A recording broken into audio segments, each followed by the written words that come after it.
Betapa besar kasih dan kemurahan hati-Mu ya Tuhan. Hidup kami dipenuhi oleh segala kebaikan-Mu, sehingga kami tidak berkekurangan walau kami menghadapi kesusahan.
Dan hal ini masih kurang di matamu ya Allah. Sebab itu Engkau telah berfirman juga tentang keluarga hamba-Mu ini dalam masa yang masih jauh dan telah memperlihatkan kepadaku serentetan manusia yang akan datang. Ya Tuhan Allah,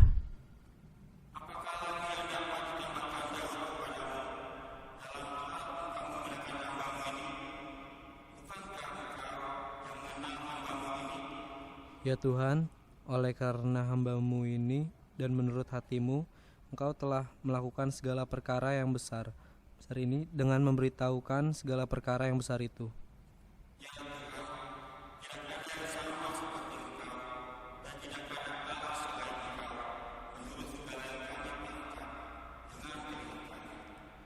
Dan bangsa manakah di bumi seperti umat-Mu Israel, yang Allahnya pergi membebaskan menjadi umat-Nya, untuk mendapat nama bagi-Mu dengan perbuatan-perbuatan yang besar dan dahsyat, dan dengan menghalau bangsa-bangsa dari depan umat-Mu yang telah Kau bebaskan dari Mesir.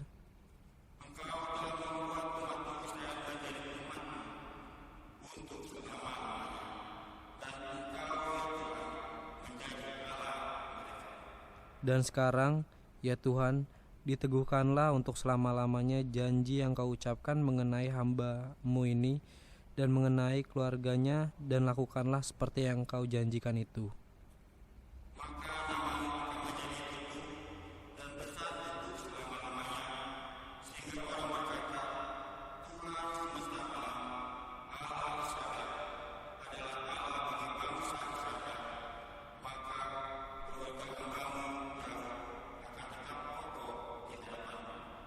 Sebab Engkau, ya Allahku, telah menyatakan kepada hamba-Mu ini bahwa Engkau akan membangun keturunan baginya.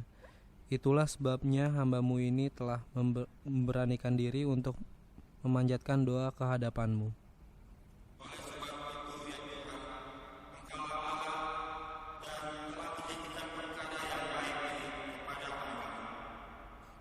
Kiranya Engkau sekarang berkenan memberkati keluarga hamba-Mu ini, supaya tetap ada di hadapan-Mu untuk selama-lamanya. Sebab apa yang Engkau berkati ya Tuhan, diberkati untuk selama-lamanya.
Kasih karunia Allah yang melampaui segala akal akan memelihara hati dan pikiranmu dalam Kristus Yesus Tuhan kita. Amin. Bapak, Ibu, dan saudara-saudari yang dikasihi Kristus Yesus, firman Tuhan buat kita pada malam hari ini, yaitu dalam kebaktian Banjar yang tertulis dalam Lukas pasal 18. Kita akan baca mulai dari ayat yang pertama sampai dengan ayat yang ke-8. Kita akan ikuti dengan judul perikop perumpamaan tentang hakim yang tak benar. Yesus mengatakan suatu perumpamaan kepada mereka untuk menegaskan bahwa mereka harus selalu berdoa dengan tidak jemu-jemu. Katanya, dalam sebuah kota ada seorang hakim yang tidak takut akan Allah dan tidak menghormati seorang pun. Dan di kota itu ada seorang janda yang selalu datang kepada hakim itu dan berkata, "Belalah hakku terhadap lawanku." Beberapa waktu lamanya hakim itu menolak, tetapi kemudian ia berkata dalam hatinya, "Walaupun aku tidak takut akan Allah dan tidak menghormati seorang pun, namun karena janda ini menyusahkan aku, baiklah aku membenarkan dia, supaya jangan terus saja ia datang dan akhirnya menyerang aku." Kata Tuhan, "Camkanlah apa yang dikatakan hakim yang lalim itu. Tidakkah Allah akan membenarkan orang-orang pilihannya yang siang malam berseru kepadanya? Dan adakah ia mengulur-ulur waktu sebelum menolong mereka? Aku berkata kepadamu, ia akan segera membenarkan mereka. Akan tetapi, jika Anak Manusia itu datang, adakah ia mendapat iman di bumi?" Demikian firman Tuhan. Saudara-saudari yang dikasihi Kristus Yesus, berangkat dari nama minggu, yaitu Minggu Rogate, yang artinya berdoa. Doa adalah komunikasi dengan Allah. Kita menyampaikan permintaan, permohonan kita kepada Allah. Doa sebenarnya tidak melulu permintaan, tetapi di dalam doa itu ada 4 unsur yang bisa kita lihat. Yang pertama, pemujaan. Yang kedua, pengakuan. Yang ketiga, pengucapan syukur. Dan yang keempat, permohonan. Saudara yang dikasihi Kristus Yesus, namun khotbah ini hanya akan menyoroti segi permintaan atau permohonan kita kepada Tuhan. Sebab dalam doa-doa kita yang paling banyak hanya berisi permohonan ketimbang 3 hal yang lain. Menjadi pertanyaan, apa saja yang sering kita mohon kepada Allah? Dengan jujur kita mengatakan, kita sering meminta kesehatan.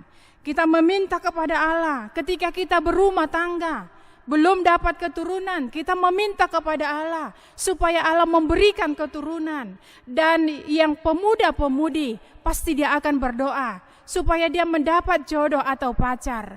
Yang studi atau sekolah, dia akan berdoa supaya dia mendapat hasil yang sangat memuaskan. Dan banyak hal lagi yang kita doakan, kita mohon di hadapan Allah. Saudara yang dikasihi Kristus, saya sangat yakin kita semua ingin permintaan atau permohonan kita dijawab oleh Tuhan. Kita ingin supaya apa yang kita minta segera diberikan oleh Tuhan. Kita ingin supaya ketika Tuhan menjawab doa-doa kita, jangan ada persyaratan. Kalau boleh doanya instan, langsung jadi. Saudara yang dikasihi Kristus, namun kenyataannya kadangkala doa kita dijawab tidak oleh Tuhan. Kadangkala kita iri kalau ada teman yang doanya langsung dijawab oleh Tuhan. Langsung kita bertanya, kenapa doa saya tidak dijawab? Apa salah saya? Apakah saya terlalu banyak mempunyai dosa, melakukan dosa di dalam kehidupan saya?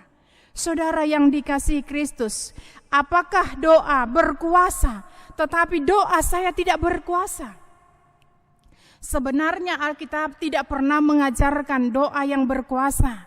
Yang berkuasa adalah Allah sendiri. Doa bukanlah Allah. Doa hanyalah sarana kita bersekutu dengan Tuhan.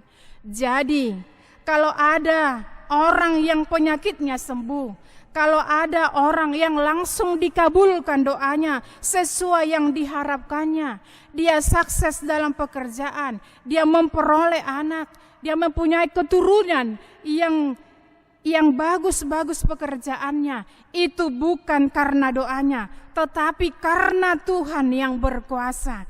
Tuhan memiliki kedaulatan di dalam ketetapan dan rancangannya melalui doa-doa kita.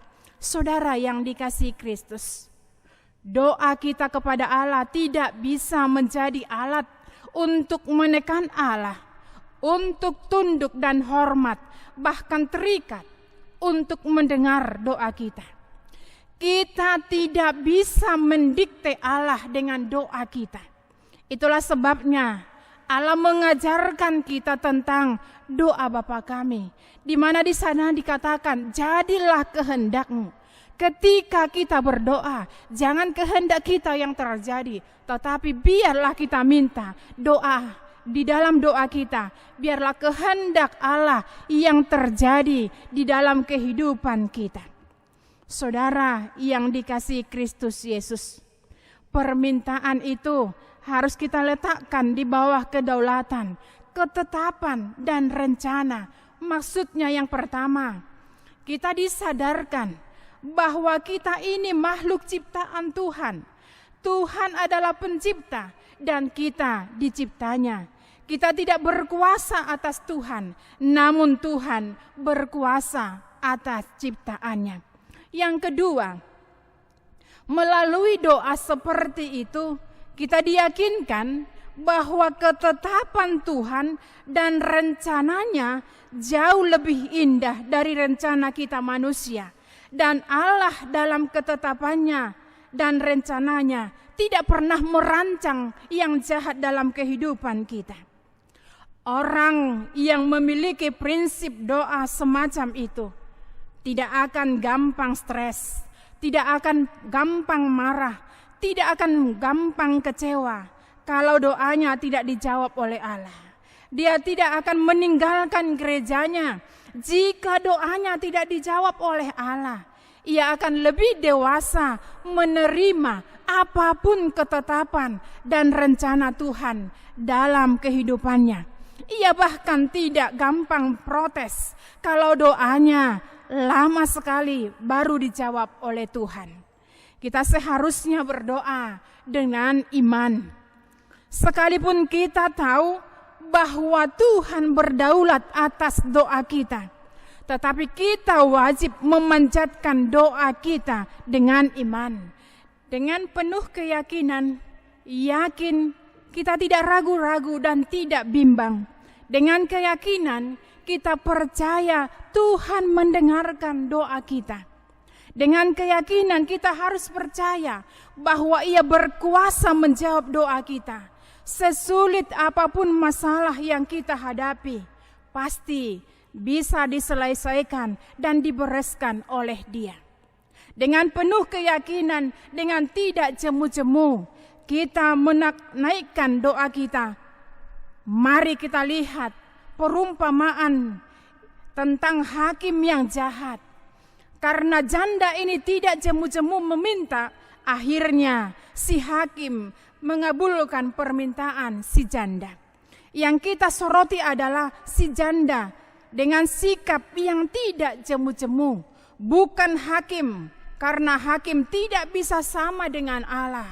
Hakimnya jahat, tidak bisa disamakan dengan Allah, yang tidak mungkin kewalahan menjawab setiap doa kita.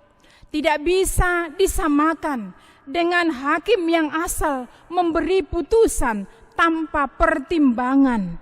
Apakah keputusannya benar atau tidak, yang penting dirinya jangan diganggu. Tuhan tidak demikian.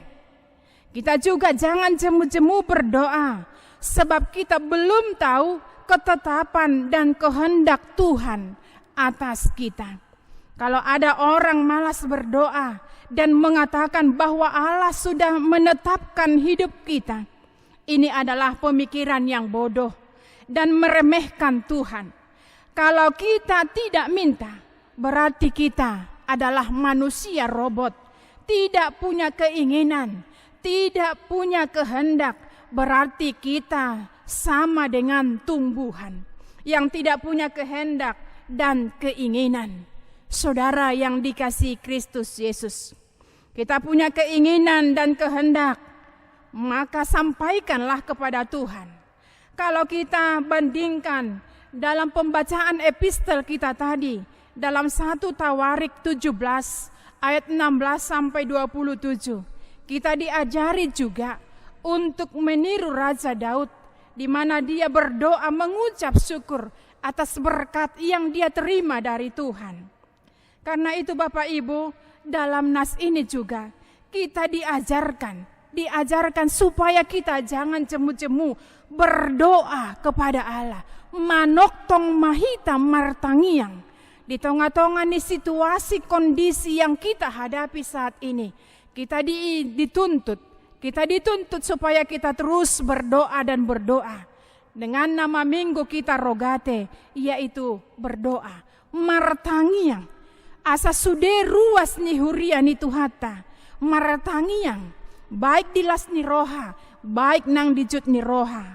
Allah hapor siaonna tu adopan ni debata. Sitang yang debata manangihon akatangiang ni halak na porsian. Mulota jaha di Roma 12 ayat 12 didok. Marlas ni roha mahamu makirim. Marbenget ni roha ma dihapor suhon. Jugul hokamu ma tangiang. Molotung rongompe musuh. Molope rongom akasitaonon mangkangalihangi hita. Songon ditikyon. Ikotoktong do hita martangiang tu debata. Mangido pangurupion.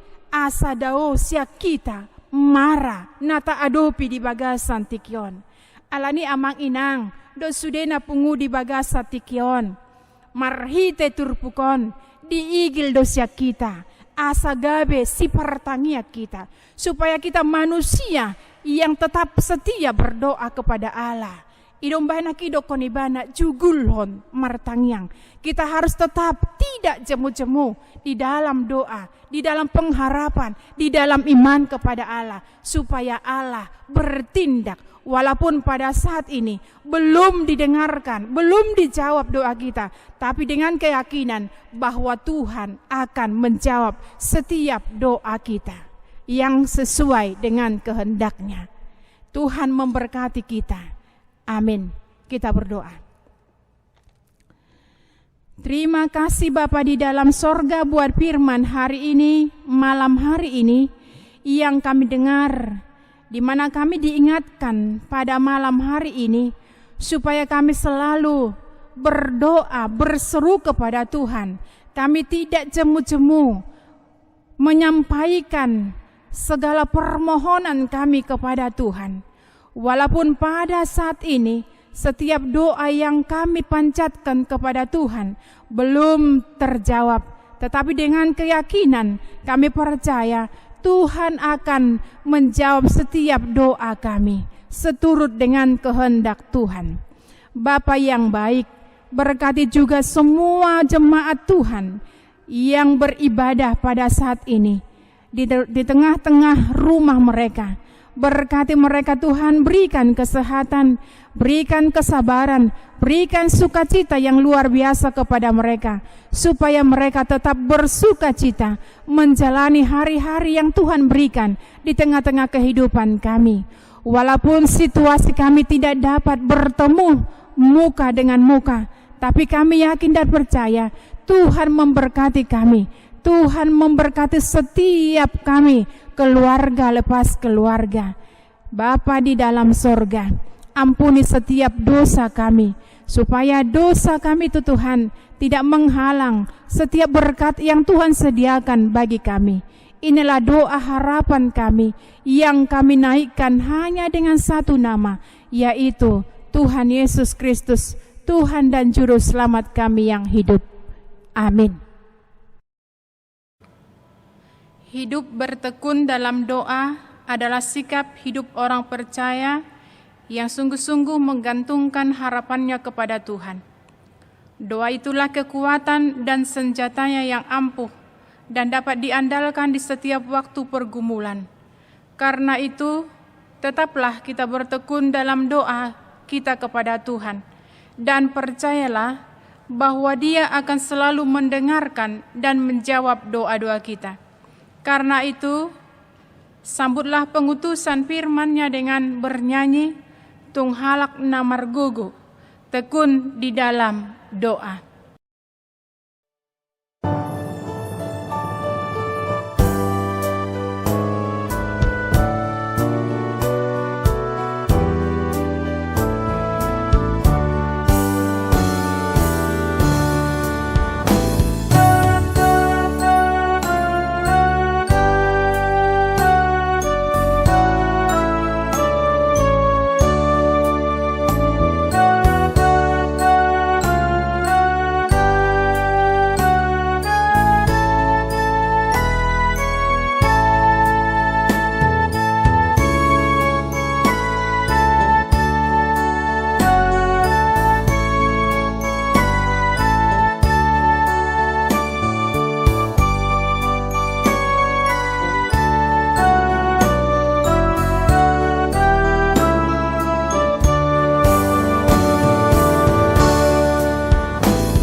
Marilah kita berdoa untuk menyerahkan persembahan kita kepada Tuhan. Ya Allah, Bapa kami yang di sorga, kami mengaku bahwa Tuhan adalah sumber dari segala karunia yang melimpah dalam kehidupan kami masing-masing. Sebagian daripada karunia itu, kami serahkan kembali sebagai persembahan kepada Tuhan. Terimalah dan berkatilah persembahan umat-Mu ini, agar dapat kami pergunakan untuk pekerjaan dan pelayanan kerajaan Tuhan di dunia ini. Bukalah hati kami untuk mengenal betapa banyak berkat dan karunia yang kami peroleh dari Tuhan, supaya kami senantiasa bersyukur kepadamu di dalam nama Yesus Kristus Tuhan kita. Amin.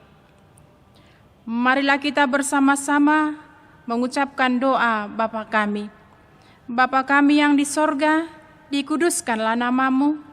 Datanglah kerajaan-Mu, jadilah kehendak-Mu di bumi seperti di sorga. Berikanlah kami pada hari ini makanan kami yang secukupnya, dan ampunilah kami akan kesalahan kami, seperti kami juga telah mengampuni orang yang bersalah kepada kami.